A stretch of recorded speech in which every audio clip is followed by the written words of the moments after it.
Okay, 36 yellow it is. Well, my name is Norman Scott. I've been coming here from the beginning. There was a time I was the only one standing up here speaking about you guys. Maybe some of you remember. But you sure know how to win friends and influence people, because the results of your policy is not only what Laney just said in terms of the schools, but increased opposition throughout the city. You've become a model for the nation with the philosophy of, at least we're better than Cleveland.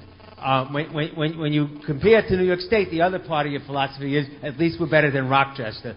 Well, the fact is that Laney's appeal to Mr. Walcott will go nowhere, because he is what he is. He's been here from day one. He's not a new chancellor. He has been here from the very beginning. He has promoted policies that are beyond outrage. You know, I will just go quickly in the minute I have. Peter Lamphere, who was the chapter leader of Bronx High School of Science, a superb math teacher. And I can tell you stories about what a superb math teacher, because when they wiped out the entire math department at Bronx High, with the support of Mr. Walcott and the Department of Education, one teacher there ended up at one of the elite schools and told me Peter was her mentor and was one of the great math teacher she's ever seen. But he got 2-year ratings for incompetence.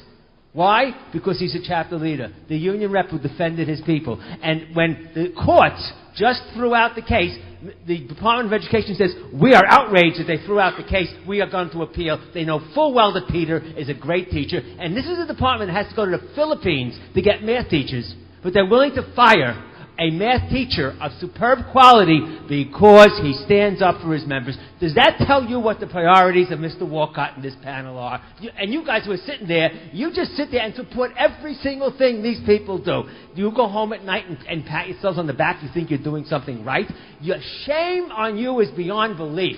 But it's shame on Mr. Walcott, shame on every single one of you, because the Peter Lamphere case, and then he'll come back and say, we've got to get rid of last in, first out this year, when they're willing to fire Peter Lamphere. Speaker. I've said to you a number of times that if you fire one teacher for political reasons, you are destroying the quality of the teaching staff.